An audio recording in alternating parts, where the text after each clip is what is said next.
सभी विद्यार्थियों को मेरा वंदे मातरम। मैं Vikas Srivastava Vikramaditya IAS online classes के यूट्यूब चैनल पर आपका स्वागत करता हूं।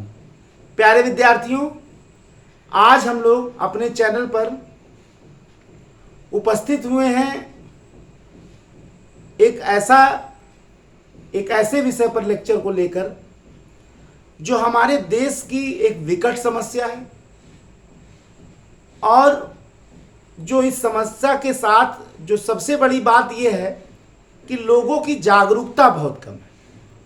समस्या विकट है, समस्या की कल्पना भी विकट है और समस्या का होना एक सभ्य समाज के लिए कलंक है। लेकिन इसके बावजूद आम जनता जो है इससे अनभिज्ञ है। ठीक है, भले ही समस्या गंभीर है और इस टॉपिक को मैंने सामाजिक मुद्दे के तहत उठाया है। चाहे आप इसको इंडियन सोसाइटी के तहत जो जीएस का फर्स्ट पेपर है, चाहे वो सामाजिक मुद्दे के तहत आप पढ़ लीजिए, चाहे सामाजिक न्याय के तहत पढ़ लीजिए, चाहे आप इसको सोशियोलॉजी का एक लेक्चर मान सकते हैं, चाहे आप इसको निबंध का एक लेक्चर मान सकते हैं। उद्देश्य मेरा यह है कि इस विषय पर एग्जाम में, सिविल सर्विसेज तैयारी के एग्जाम में जो भी प्रश्न आए आप बहुत आसानी से, चाहे वो प्री के स्तर पर आता हो चाहे मेंस के स्तर पर आता हो, आप आसानी से उसको हल कर सकें और इस पर जागरूक भी हों और समाज में भी जागरूकता फैलाएं। ठीक है, और इन मुद्दों को उठाने, देखिए इन मुद्दों को हम अपने लेक्चर के तहत उठा क्यों रहे हैं, इन मुद्दों को उठाने के पीछे एक बहुत बड़ा उद्देश्य यह है कि आप सभी जागरूक हो और सिविल सेवा की तैयारी में कोई भी विषय छूटे ना आपसे,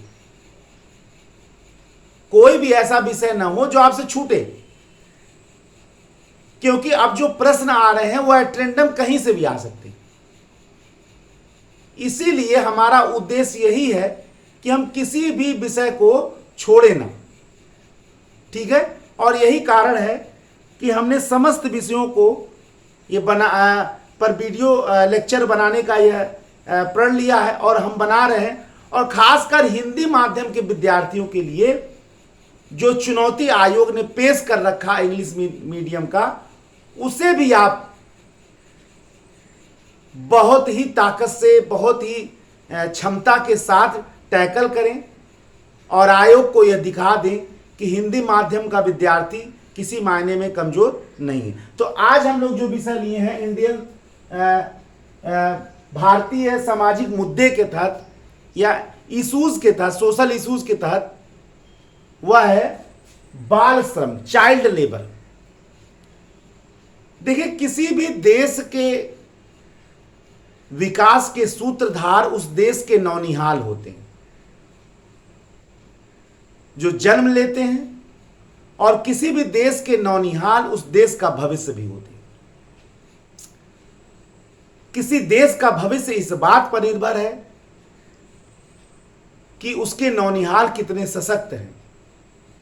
लेकिन उस देश के नौनिहालों को अगर बाल श्रम का दीमक लग जाए तो कहां तक देश आगे बढ़ पाएगा। अब आपके मन में एक बात, ये समस्या उठ रही हो कि भाई है कहां, ये कहां मौजूद है, ये कहां। भारत में 5 से 10 करोड़ चाइल्ड लेबर हैं, बाल श्रमिक मौजूद हैं।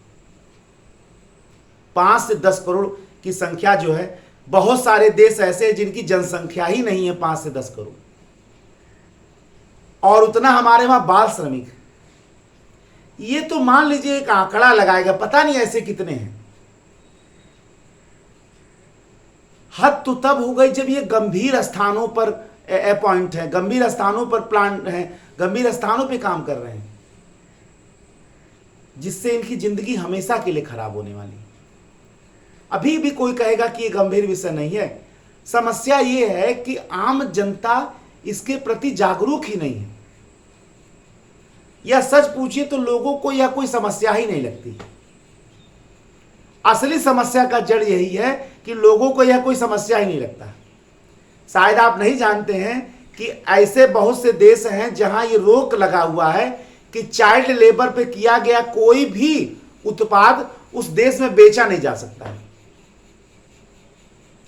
चाइल्ड लेबर के आधार पर किया गया कोई भी कार्य अगर आप उत्पादन भेज रहे हैं, विदेशों में निर्यात कर रहे हैं, तो वो देश खरीदेगा नहीं, ऐसा है। अब बताइए, इंटरनेशनल लेवल पर भी वह देश शर्मिंदा होगा जो चाइल्ड लेबर को अपने वहां प्रोटेक्ट नहीं कर रहा है, जो चाइल्ड लेबर को बढ़ावा दे रहा है, उसके वहां भी यह हाल होगा। तो आइए हम लोग देखें और उसी मुद्दों के बीच में ही हम लोग डिस्कस करते चलेंगे कि क्या होना चाहिए और समस्या क्यों बना हुआ। चाइल्ड लेबर यानी बाल श्रम, और बाल श्रम जो काम करते हैं वो बाल श्रमिक कहलाते हैं। बाल श्रम क्या है? बाल, देखिए, 14 वर्ष से कम आयु के बच्चे जो वैतनिक श्रम करते हैं, यानी वेतन के आधार पर श्रम करते हैं, या श्रम के माध्यम से अपने घर या परिवार का कर्ज पूरा करते हैं, ठीक है ना, बाल श्रमिक कहलाते हैं। 14 वर्ष से कम, या तो श्रम के माध्यम से कर्ज पूरा अपना चुकाएं, या तो वो वैतनिक श्रम करें, बाल श्रमिक कहलाते हैं। और इस घटना को क्या, इस फिनोमेना को क्या बोलते हैं? बाल श्रम। 14 वर्ष से कम आयु के बच्चे भारत के ऐसे ऐसे गंभीर स्थलों पर कार्यरत हैं जिनकी कल्पना हम नहीं कर सकते। जैसे फिरोजाबाद का चूड़ी व्यवसाय। फिरोजाबाद में चूड़ी व्यवसाय में तमाम प्रकार के केमिकल्स, तमाम प्रकार के खतरनाक जहरीली गैसें निकलती हैं। बड़ी संख्या में बच्चे वहां काम कर रहे हैं, नियोजित हैं बड़ी संख्या में। और इन बच्चों का भविष्य कितना लंबा है ये आप इन नौनिहालों के कोमल अंगों का इस संकटमय नियोजन के आधार पर अनुमान लगा सकते हैं कि इस संकटमय आधार पर जिस कोमल बचपन को खेल की ओर ध्यान देना था, जिस कोमल बचपन को पढ़ाई की ओर ध्यान देना था, जिस कोमल बचपन को भविष्य के सपनों को सजोना था, वो इन खतरनाक स्थानों पर नियोजित है, कार्य कर रहा है, पैसा पा रहा है, अपना पेट पाल रहा है। ये किसी देश के लिए कलंक है और सभ्य समाज के लिए भी कलंक है। जिस सभ्य समाज में हम जी रहे हैं, उस सभ्य समाज में अगर हम ये कह रहे हैं कि हमारे होते हुए इतनी बड़ी जनसंख्या चाइल्ड लेबर में लगी हुई है, बाल श्रम में लगी हुई है, हम अपने आप को सभ्य नहीं कर सकते। सभ्य समाज का मतलब क्या होता है कि अपने जी लीजिए, खा लीजिए और अपने एयर कंडीशन में रह लीजिए, बड़े बड़े गाड़ियों में घूम लीजिए, बड़े बड़े शॉपिंग मॉल में शॉपिंग कर लीजिए, टाई बूट सूट पहन लीजिए। ये सभ्य समाज है क्या? बस इतना ही सभ्य समाज है? सभ्य समाज का अर्थ तात्पर्य होता है केवल अपने जिम्मेदारियों को मत निभाइए, समाज के जो अक्षम लोग हैं उनके जिम्मेदारियों का भी वर्णन करिए। अगर आप सक्षम हैं तब, ऐसा नहीं कि आप सक्षम नहीं हैं और अपने खाने के लिए नहीं है और दूसरे के खाने के लिए इंतजाम करा, ऐसा नहीं है। अगर आप सक्षम हैं तो सब समाज में आपका दायित्व तो बनता है कि आप यथासंभव, ये दान का महत्व इसमें नहीं है कि अपने अवकाश से ज्यादा आप दे दीजिए। दान का मूल मतलब है यथासंभव आप क्या कर सकते हैं, आप जरूर निभाएं अगर आप सक्षम हैं तो। फिरोजाबाद का चूड़ी कारखाना का आपने देख लिया। जयपुर का जो संगमरमर पत्थर घिसाई है, वहां बहुत बड़ी संख्या में बच्चे नियोजित हैं। इसके अलावा भदोही, मिर्जापुर जहां कालीन व्यवसाय बहुत बड़ी मात्रा में, भदोही का जो इलाका है वाराणसी के बगल में, वो कालीन का एक बहुत बड़ा निर्यातक क्षेत्र है, बहुत रिच एरिया है। वहां भी बहुत बड़ी संख्या में बच्चे जो हैं वो नियोजित हैं चाइल्ड लेबर में, बहुत बड़ी संख्या में। और समस्या तो ये होती है कि आम जनसंख्या इसके प्रति कोई जागरूक ही नहीं है। अगर बच्चा काम कर रहा है तो कोई भी इससे लेना देना नहीं है। अरे भाई है, वर्कर है, काम कर रहा, बल्कि उसे हम चाइल्ड लेबर के रूप में देखते ही नहीं है। देखिए, कई बार समस्याएं हमारे जीवन में ऐसे इंटर कर जाती हैं कि हमें वो समस्या लगता ही नहीं। अच्छा, जब वो गंभीर परिणाम दे देता है, जब हमको बहुत बड़ा नुकसान, भारी नुकसान पैदा कर देता है, तब हमें समझ में आता है बहुत देर हो गई रहती है। तब हम भगवान को, इंसान को, सबको कोसना प्रारंभ कर देते हैं कि अरे भाई ऐसा क्यों हुआ। लेकिन जब समस्या छोटा था, दूर हो सकता था, तब हम ऐसा किए नहीं। कोई भी समस्या इस स्तर तक बढ़ जाती है। और आज ये समस्या ऐसे नहीं है। बाल श्रमिक आपको होटलों में दिखेंगे, ढाबों में दिखेंगे, रेस्टोरेंट में दिखेंगे, गैराज में दिखेंगे, कारखानों में दिखेंगे, खानों में दिखेंगे। ऐसे संकटमय नियोजन के स्थान पर दिखेंगे जहां ये श्रमिक मानक को वहां है ही नहीं। जब वयस्क पुरुष के लिए वहां श्रमिक मानक नहीं है, न धूप है, न उनके लिए वेतन है, न स्वस्थ वातावरण है, तो बताइए बच्चों के लिए वो क्या स्थिति होगी। और आज मैं आपको बताऊं, भारत में होने वाले बड़े गंभीर अपराधों में ये बाल श्रमिक नियोजित हैं। बाल अपराध पे मैं एक अलग आपको लेक्चर दूंगा, लेकिन यही बाल श्रमिक बाल अपराधी तक बन जाते हैं। क्योंकि एक बार जब इस कोमल मन को पैसा मुंह लग गया और आवश्यकता के अनुसार पैसा नहीं मिला, तो कोमल मन कहां चला जाएगा, कहीं भी जा सकता है। और इन्हीं के अपराधी प्रवृत्ति के जो लोग हैं, इन्हीं को तो अपना टारगेट मानते हैं। अच्छा, इन बच्चों पे कोई विश्वास, इन बच्चों के सरल स्वभाव, कोमल स्वरूप पर कोई भी नहीं विश्वास करेगा कि ये गलत काम कर सकता। बस आराम से शराब पहुंचवा रहे हैं, ड्रग्स पहुंचवा रहे हैं, और यहां तक कि बहुत सारे आतंकवादी कार्यों में भी इनका प्रयोग कर लिया जा रहा है। ये एक बहुत गंभीर विषय है। लेकिन यहां जब तक किसी को दर्द ही नहीं होता, तब तक वो दर्द समझता ही नहीं है ना। बहुत बड़ी बात यह है, ये मानव मन है, मानव प्रवृत्ति है। जाके पग नहीं फटे बिवाई, सो जाने नहीं पीर पर आई। जिसका पैर फटा ही ना हो, दूसरे का दर्द कैसे समझेगा भाई? कि पैर फटने पे कुछ दर्द भी होता है, नहीं समझ पाएगा वो। और मैं आपको बताऊं, इस पृथ्वी के आधे से ज्यादा समस्याओं का मूल कारण ही यही है। क्योंकि समस्याओं को कुछ लोग समझ रहे, कुछ लोग समझते ही नहीं। वो लोग तब समझते हैं जब उनको भी समस्या घेरती है, दर्द होता है। उसके पहले वो समस्या थोड़ा था। अब बहुत सारे नेता, बहुत सारे अधिकारी भ्रष्टाचार में लिप्त हैं, चारों ओर भ्रष्टाचार का डंका बजाए हुए हैं। उनको लगता है कि हमारी आने वाली सैकड़ों पीढ़ियां इसी भ्रष्टाचार की मलाई काटती रहेंगी। उन नालायकों को यह नहीं लगता है कि हो सकता है कोई पीढ़ी हमारी भी गरीब आ जाएगी, कोई पीढ़ी हमारी भी असमर्थ पैदा हो सकती है। तब जिस भ्रष्टाचार से हम आज दूसरे गरीबों के साथ अन्याय कर रहे हैं, कल को हमारी वो गरीब पीढ़ी भी भ्रष्टाचार का अन्याय का दंश सहेगी। वो ये सोचने में बिल्कुल असमर्थ हैं। उन्हें लगता है कि हम रईस तो हमारी पीढ़ियां रईस। अरे एक ऐसे समाज का निर्माण करो जिसमें सक्षम के साथ अक्षम भी जी सके, और यही मानव सभ्यता के विकास की चरम पराकाष्ठा होगा। समाज ऐसा क्यों सोचेगा? सिविल सेवा के परीक्षक स्टूडेंट के रूप में आपको यह सोचना है। समाज सोचे या ना सोचे, लेकिन आप कर्णधार बनने जा रहे हैं देश के, और जो देश का कर्णधार बनने जा रहा है वो तो सोचेगा ही। वो क्यों नहीं सोचेगा भाई?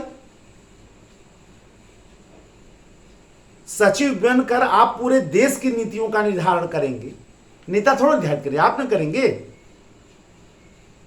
तो आप कैसे नहीं सोचेंगे?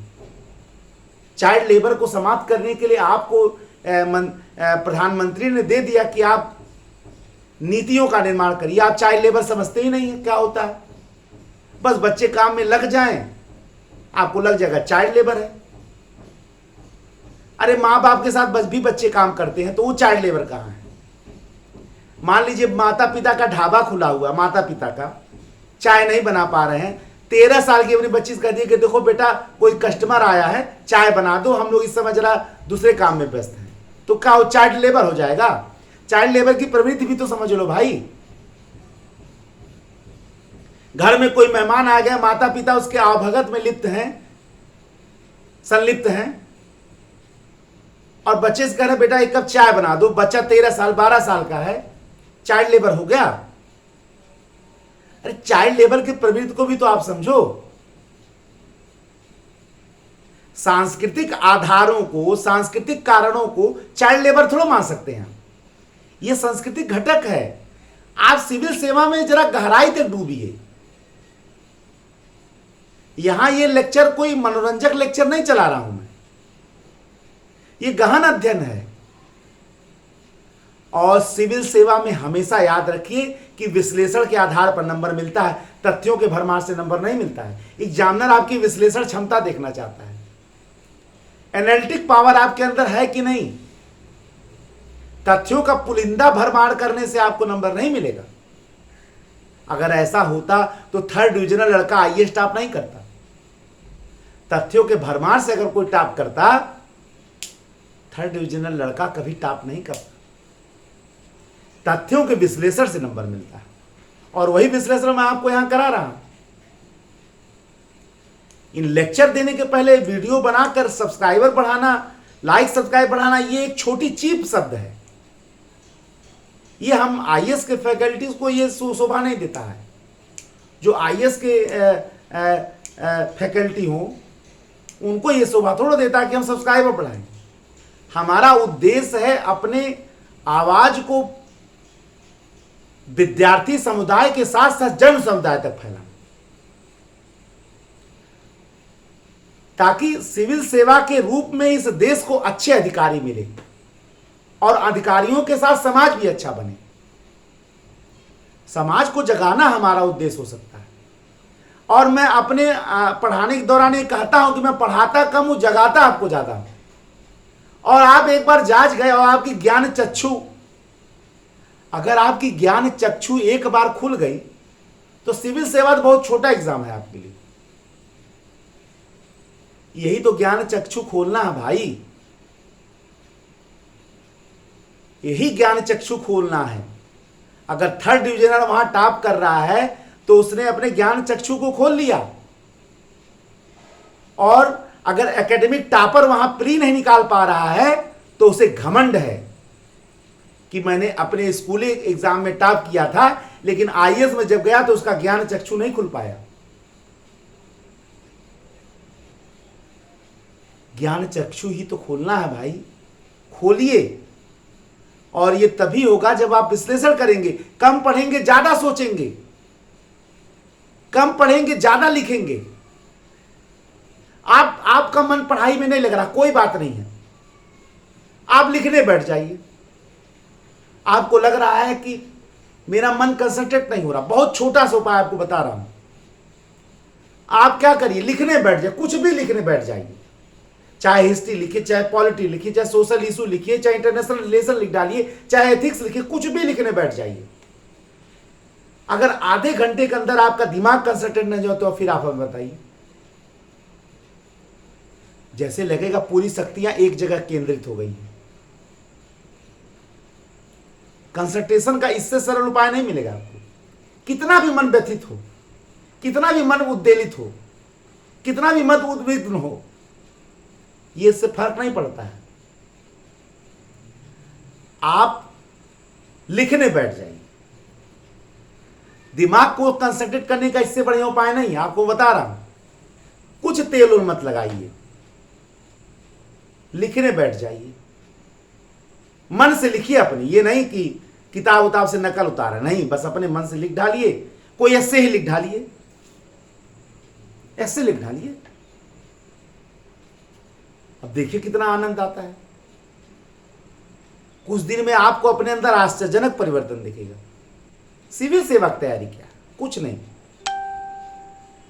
समस्या आप पर भारी तब तक है जब तक आप समस्या से नीचे हैं। जैसे आप समस्या पर भारी पड़ गए, समस्या हल्की हो जाएगी, समाप्त हो जाएगी, बल्कि दूर भागेगी। समस्या उस कुत्ते के समान है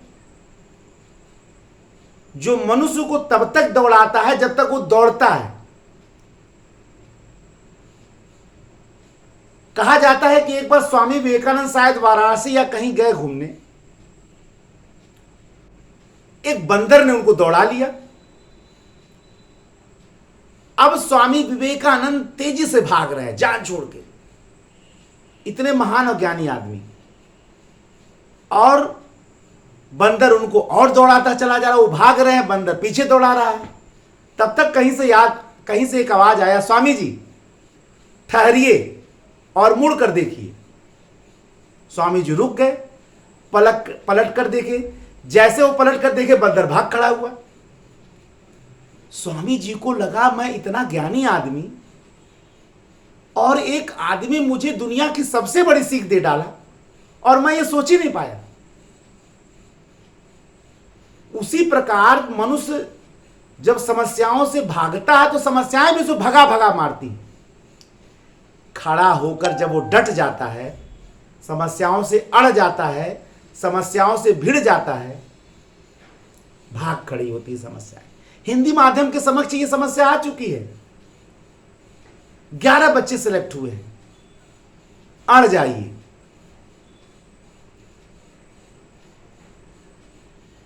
ये केवल सिविल सर्विसेज एस्पिरेंट के सम्मान की बात नहीं है, ये देश के सम्मान की बात है। एक फिरंगी भाषा, एक बर्तानिया भाषा हमारे हिंद को चैलेंज दे रहा है। ठीक है, हम आजादी की लड़ाई नहीं लड़े, ठीक है हमने मोहम्मद गोरी से सामना नहीं किया, ठीक है हमने सिकंदर का सामना नहीं किया, फिरंगी भाषा का सामना करने का तो समय आ गया ना भाई। उस मानसिकता से तो हमें लड़ना ही पड़ेगा जो स्कूल में हिंदी बोलने पर फाइन लगा देता है। उस मानसिकता से तो हमें लड़ना ही पड़ेगा जिसमें हिंदी बोलने पर बैकवर्ड कहा जाता है। आखिर यही मानसिकता तो आज संघ लोक सेवा आयोग में दिख रही है। इसके निर्माता हम ही लोग तो हैं, इसके निर्माता तो हम ही लोग हैं।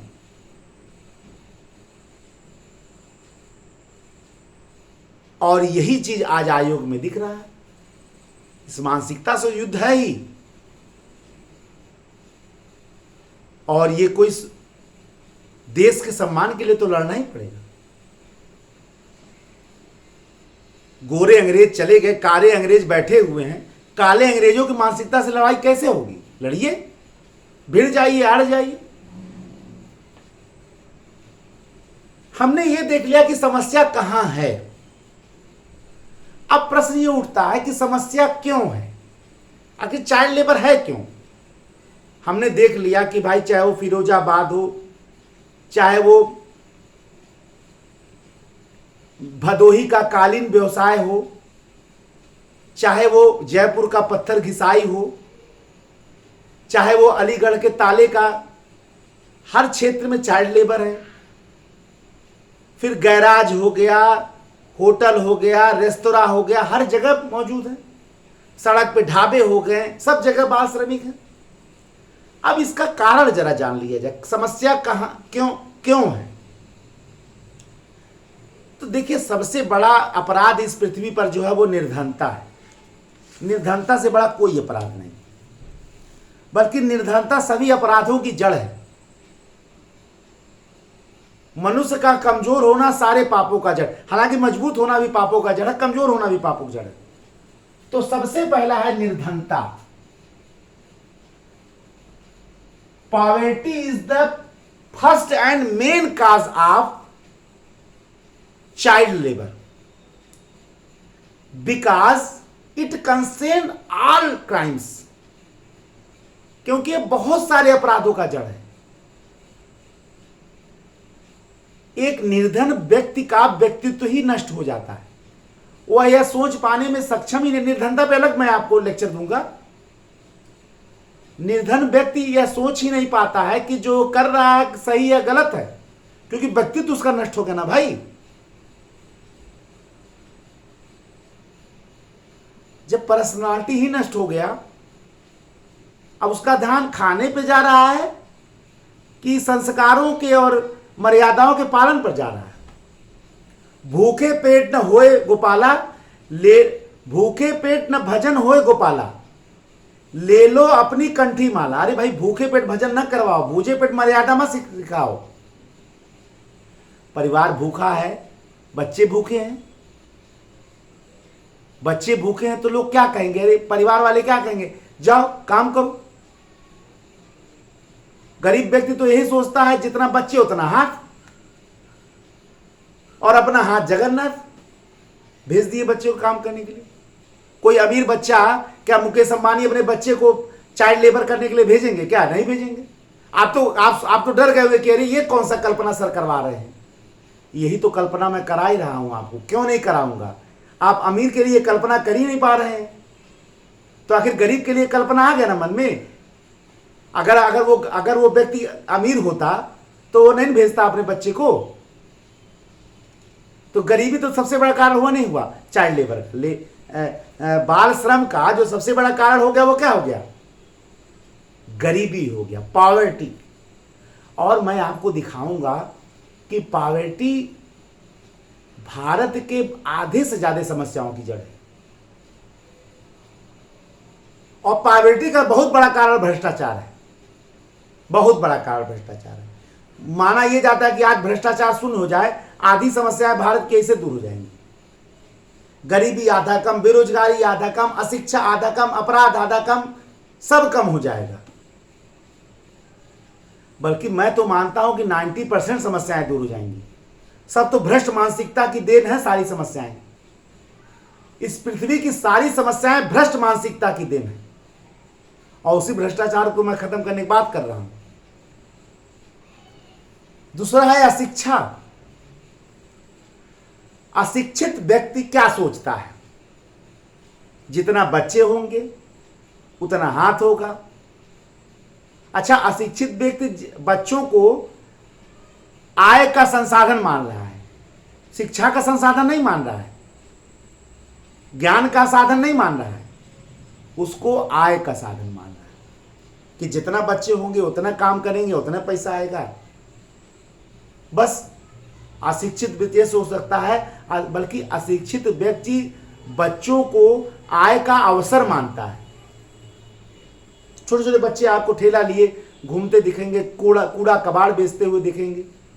बेचते हुए आप तो देखते होंगे अपने अगल बगल हर जगह। ही तो भाई मानव समाज हर जगह सब कुछ दिख रहा है। ऐसा थोड़ा कि हम बताएंगे तब भाई आप देखेंगे, दिख रहा है हर जगह। तो इसका क्या मतलब हो रहा है कि अशिक्षा बहुत बड़ा कारण है। चाइल्ड लेबर का अशिक्षा बहुत बड़ा कारण है। बड़ा परिवार, हमारे देश में एक कहावत है, बच्चे भगवान की देन। अब बताइए, जिस देश में बच्चे भगवान की देन हो, अपने कर्मों की देन नहीं मानेंगे, परिवार भगवान की देन मानेंगे। अब भगवान की देन है तो जम के पैदा करो, जम के पैदा करो। सरकार तो बैठे ही खिलाने के लिए आपको। धरती माता पैदा करके देवे करेगी, जितना पैदा करो। कूड़ा कबाड़ बनाओ, क्योंकि बच्चे ज्यादा होंगे, कितना पैसा हो आप कूड़ा कबाड़ ही बना पाएंगे बच्चों को। एग्जाम्पल है इसका, हमें बताने की जरूरत नहीं है। पहला जमाना होता था एक कमाता था 100 खाता था, आज 100 कमाएंगे तो एक नहीं खिला पाएंगे। दूसरा जमाना है। पहले जमाने में परिवार में एक कमाता था 10 खाता था, 20-20 का परिवार, 25-25 का परिवार पल जाता, वो जमाना था।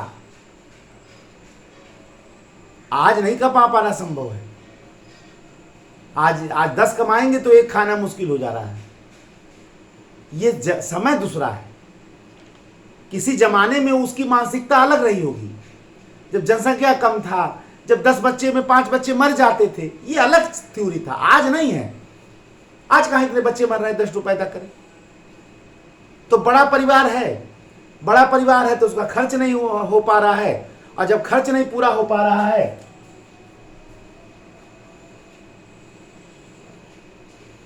और जब बड़ा परिवार है तो बड़ा परिवार से खर्च नहीं पूरा हो पा रहा है, तो खर्च नहीं पूरा हो पा रहा है तो बच्चों को आय के लिए भेजा जा रहा है कि भाई जाओ।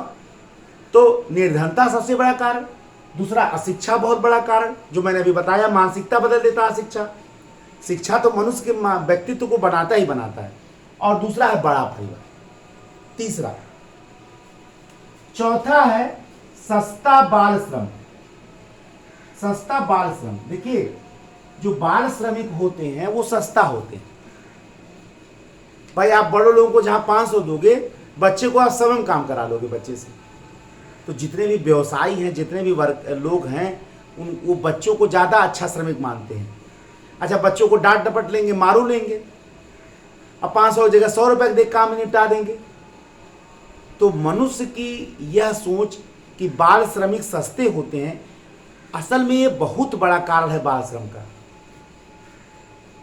इसीलिए आपको एक बड़ा आदमी दिखेगा, 4 बच्चे दिखेंगे ढाबों पे, होटलों में, रेस्टोरेंट में। क्यों? क्योंकि जितने में एक आदमी आएगा उतने में 4 बच्चे आ जाएंगे। जितने में एक आदमी आएगा उतने में 4 बच्चे आ जाएंगे। मनुष्य का स्वार्थ और धूर्तता और मक्कारी भी बाल श्रम का कारण बन रहा है, जो ये नहीं देख पा रहा है कि एक बच्चे से हम संकटमय कार्य कराएं कैसे। अच्छा, एक बात और है, विदेश में भारत अपने सांस्कृतिक पक्ष के कारण बदनाम हो रहा है बाल श्रम में। अब वो तो बेचारे हमारे वो विदेश वाले तो हमारी भारतीय संस्कृति जानते नहीं है भाई। यहाँ युग युगांतर से बच्चे अपने माँ बाप का उनके कार्यों में सहयोग करते हैं युग युगांतर से। खेत कटाई चल रहा, बच्चे जाके काम कर रहे हैं, बाल श्रमिक थोड़े हो गए। होटल चल रहा, माँ बाप का, बच्चे काम कर रहे हैं। घर में बच्चे चाय पानी बना रहे हैं, खाना बना रहे हैं। ये बाल श्रमिक थोड़े, तो ये तो हमारा सांस्कृतिक पक्ष है। ये हमारा सांस्कृतिक पक्ष है, ये श्रम का मानक नहीं है। लेकिन विदेशी इसको क्या मानते? बाल श्रमिक। तो सांस्कृतिक पक्ष भी बाल श्रम का कारण बन रहा है। लेकिन ये सांस्कृतिक पक्ष तो भाई भारत के अंदर जड़ से विद्यमान है। इसे दूर कर पाना भाई बहुत कठिन कार्य है। अब माता पिता बीमार पड़ गए, बच्चे खाना बना रहा, भोजन बना रहा, चाय बना रहे, तो होगा ही भाई। ठीक है, तो ये भी एक बड़ा कारण है। सांस्कृतिक पक्ष जो हमारे देश का है उसको भी लोग मानते हैं कि बाल श्रम का एक कारण है। ये तो हमने देख लिया अभी समस्या क्यों। हमने पहले देखा समस्या कहाँ है, अब हमने देखा कि समस्या क्यों है। कारण मैंने बता दिया। अब समस्या का प्रभाव क्या, क्योंकि समस्या का प्रभाव देखना पड़ेगा। देखिए, समस्या का प्रभाव बड़ा गंभीर है और यही समस्या को बढ़ा रहा है। पहला, अशिक्षा का प्रसार हो रहा है। क्या हो रहा है? अशिक्षा का प्रसार। अभी बताइए, जो 10 साल का बच्चा, 8 साल का बच्चा काम में लग गया तो वो पढ़ पाएगा? नहीं पढ़ पाएगा। अच्छा, एक बार जब मुंह में पैसा लग जाता है तो आदमी पढ़ नहीं पाएगा। अब बच्चा अशिक्षित रह गया। अब बताइए जरा सा, पढ़े लिखे लोग जब यहाँ स्थिति खराब है तो एक अशिक्षित व्यक्ति का क्या कर पाएगा? अच्छा, अब आपके पास एग्जाम्पल होगा, फलनवा अनपढ़ था तो वो इतना बन गया, वो चाट पकौड़ी बेचने वाले भारत में बहुत से करोड़पति हैं। अरे भाई, गिनती के दीप शिखाओं से पृथ्वी पर उजाला नहीं होता। एक कहावत सुन लीजिए, लिख लीजिए वाक्य, गिनती के दीप शिखाओं से पृथ्वी पर उजाला नहीं होता है।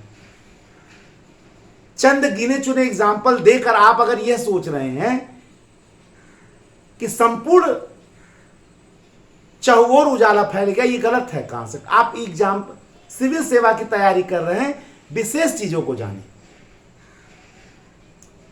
कुछ एग्जाम्पल लेकर आप बता दिए समस्या कहीं है या नहीं है, और इससे कुछ बिगड़ ही नहीं रहा है, ऐसा नहीं है।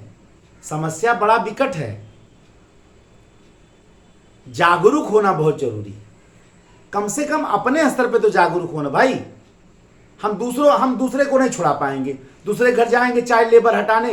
अब बताइए जरा सा, उनको देख लीजिए क्या कहते हैं, कैलाश सत्यार्थी। आज बताइए, कैलाश सत्यार्थी का नाम कोई नहीं जानता था। कितने हजार लाख बच्चों को उन्होंने जीवन बाल श्रम बचाया है, कितना बड़ा काम, उसके वजह से उनको नोबेल पुरस्कार भी मिला। बताइए, छोटा मोटा वर्ग था, जिस वर्ग को हम लोग यहां समझ ही नहीं रहे हैं, उसको उन्होंने अपना जीवन लगाया। कई बार उनको मौत के घाट उतार दिया गया था, तब भी वो बच गए। आज देखिए, पूरी दुनिया के लिए एक मिसाल बन गए। तो अब देखने में बात छोटा लगा, लेकिन उन्होंने जीवन लगा दिया। लाखों करोड़ों बच्चों को निकाल कर वो आज पढ़ा रहे हैं बाल श्रम से। तो कहने का क्या मतलब हुआ? कहने का यही मतलब हुआ, समस्या विकट है, लेकिन समस्या को जब तक आप अपने संवेदना के स्तर पर लाएंगे ही नहीं, अपने चेतना के स्तर पर लाएंगे ही नहीं, जब तक समस्या आपके लिए संज्ञानात्मक बनेगी ही नहीं, प्रासंगिक समझेंगे ही नहीं, कहां दूर हो? क्योंकि आप समस्या समझ ही नहीं पा रहे।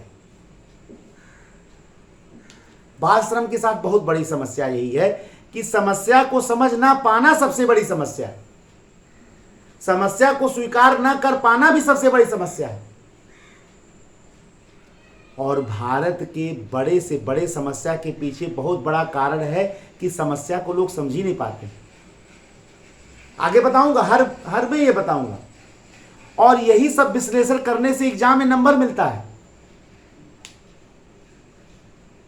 बच्चे अशिक्षित रह जाते हैं, पहला प्रभाव। दूसरा, बच्चे अस्वस्थ हो जाते हैं। बताइए, कोमल मन में आप संकटमय काम कराएंगे, कितना स्वस्थ होगा बच्चा? बहुत बच्चे तो जीवन भर के लिए अपंग हो जाते हैं। कालीन व्यवसाय में लगा फिरोजाबाद, वो उंगलियों की अपंगता से वो पीड़ित हो जाते हैं। और बच्चे जब एक बार अस्वस्थ हुए ना, भारत की बहुत बड़ी जनसंख्या ऐसी है जो कुपोषित है। और जब आपको भोजन सही से मिलेगा नहीं, आप 24 घंटा काम में लगे हैं, अभी बच्चे हैं, तो एक बार जो बच्चा कमजोर हुआ वो जीवन भर कमजोर रहेगा। यानी चाइल्ड लेबर से वो गरीब बना, गरीब से गरीब बनता चला गया, और गरीबी के दुष्चक्र में एक बार फंसा तो पीढ़ियां जग फंस गई, और गरीबी के दंश से उसका परिवार निकल ही नहीं पाया।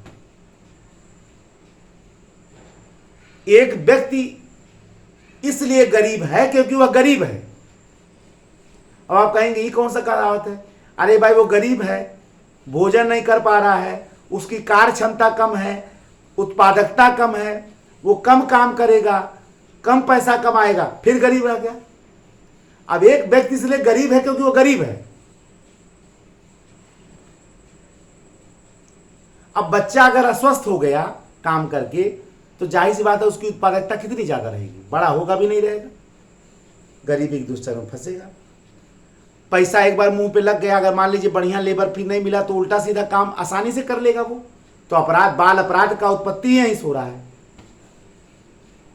गरीबी को बढ़ावा मिल ही रहा, आप देख ही रहे कितनी बड़ी बड़ी समस्या। बाल अपराध पैदा हो रहा है, अशिक्षा पैदा हो रहा है, अपंगता पैदा हो रहा है, औसत आयु में कमी हो जा रही है। औसत आयु में बहुत कमी हो जा रही है। आपने देखा कि जब स्वास्थ्य सही नहीं हो रहा है तो औसत आयु में भी कमी हो जा रही है। अच्छा, मानसिकता का विकास भी नहीं हो पा रहा है, मानसिकता का विकास भी नहीं हो पा रहा है, क्योंकि कम उम्र में लगेंगे चाइल्ड लेबर बन जाएंगे, तो कहाँ मानसिकता विकास होगा? अब प्रश्न उठता है कि क्या बाल श्रम को दूर करने के लिए कुछ किया गया? देखिए, बाल श्रम को दूर करने के लिए संविधान में वर्णित है। अनुच्छेद 24 यह कहता है, आर्टिकल 24, कि भाई 14 वर्ष से कम उम्र के बच्चे को संकटमय नियोजन पर नहीं लगाया जाएगा। कुछ समय पहले अनुच्छेद जो 45 था है, बच्चों को 6 से 14 वर्ष तक शिक्षा दिलाया जाएगा। अब तो अनुच्छेद 21 का के तहत चला गया है। 86वां संविधान संशोधन 2002।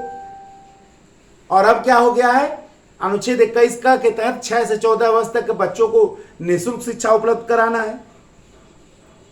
इसके अलावा चाहे वो बागान अधिनियम हो, चाहे खान अधिनियम हो, बहुत सारे अधिनियम आजादी के बाद बनाए गए जहां चाइल्ड लेबर को रोका गया। ऐसा नहीं कि सरकार बहुत, देखिए सरकार अपने स्तर में बहुत सारे काम करती है,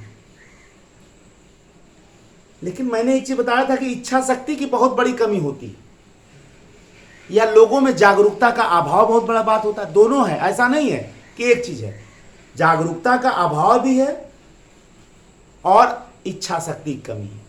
1979 में 1979 में गुरुपद स्वामी समिति बनाई गई।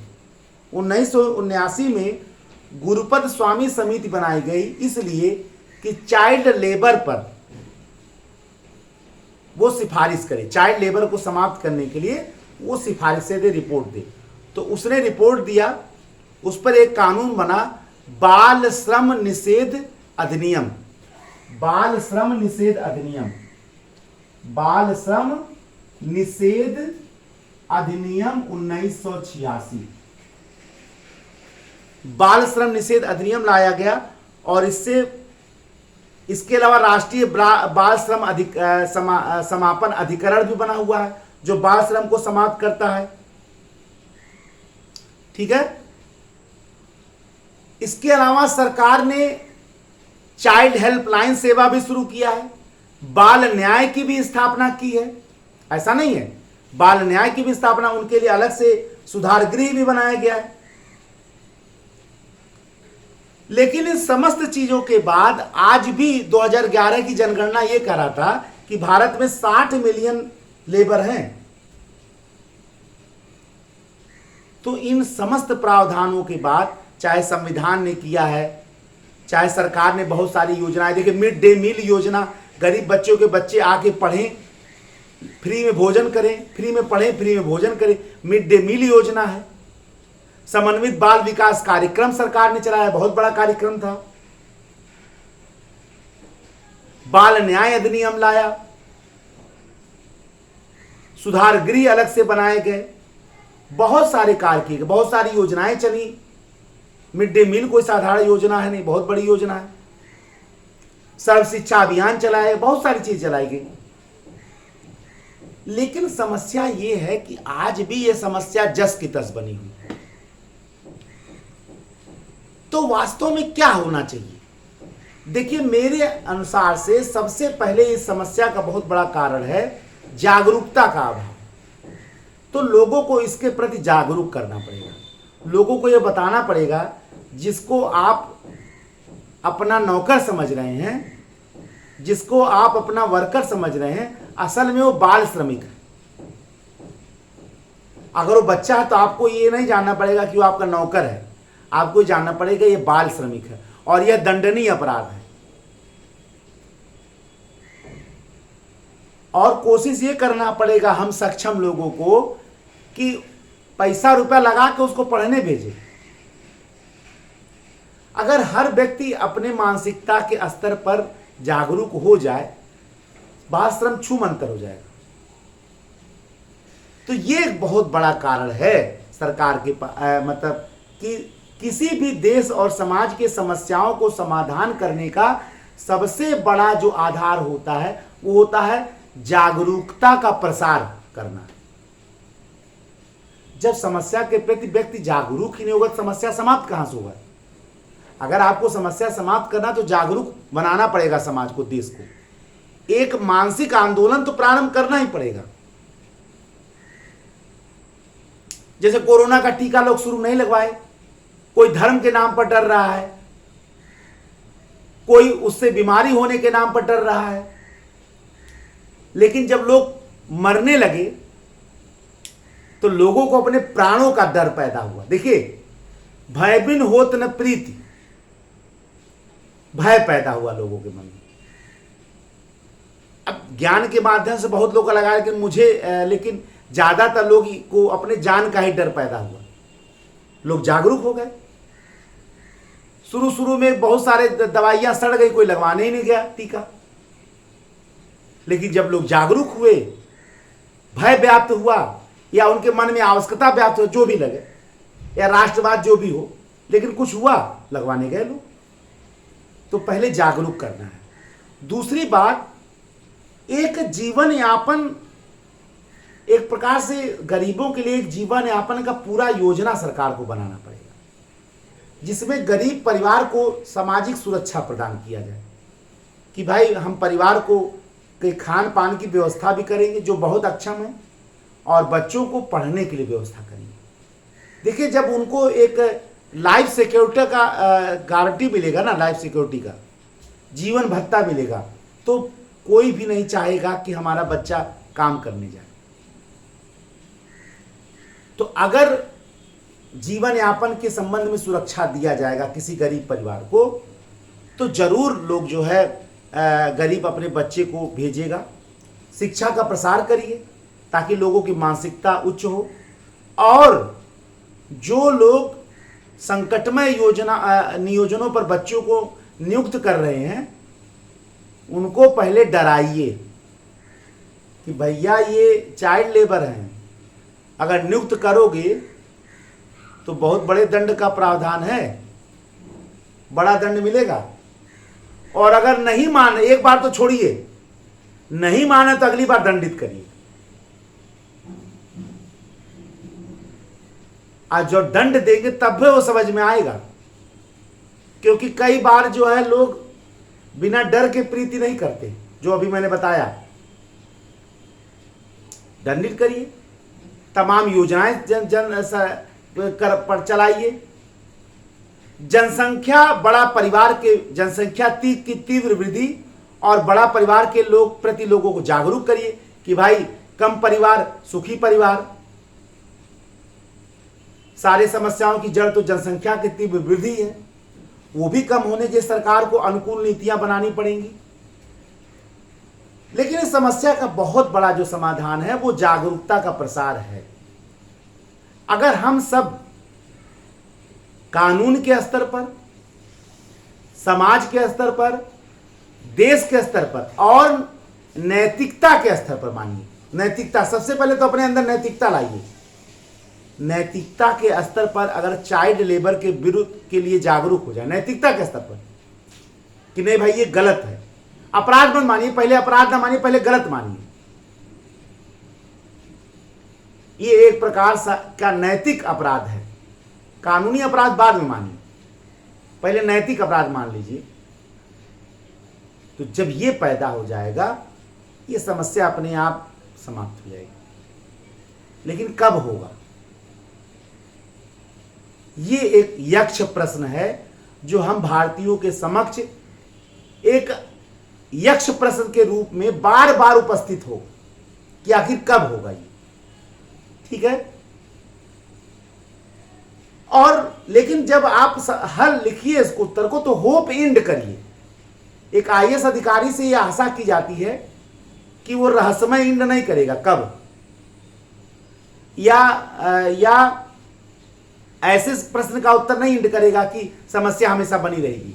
होप इंड करेगा, माने आशावादी इंड, कि आने वाले दिनों में हम सोच सकते हैं कि जनता अपने नैतिक स्तर पर, कानूनी स्तर पर, सामाजिक स्तर पर इतनी जागरूक होगी कि इस समस्या को हम जड़ से समाप्त कर पाएंगे। ये एक होप इंड है, ताकि एग्जामिनर भी आपको पॉजिटिव समझे, नेगेटिव ना समझे, ठीक है, और नंबर दे सके। तो इस लेक्चर के तहत हमने आपको बाल श्रम के बारे में पूरा विश्लेषण किया। नेक्स्ट लेक्चर में हम ऐसे सामाजिक समस्याओं को उठाएंगे ताकि सिविल सेवा की तैयारी कर रहे हर विद्यार्थियों को समाज के तमाम समस्याओं के बारे में एक सटीक विश्लेषण प्राप्त हो। एग्जाम में वो पूरे मनोयोग के साथ और पूरे कॉन्फिडेंस के साथ लिख सके। ठीक है, एक नए लेक्चर में हम फिर उपलब्धि होंगे, आपके समक्ष उपस्थित होंगे।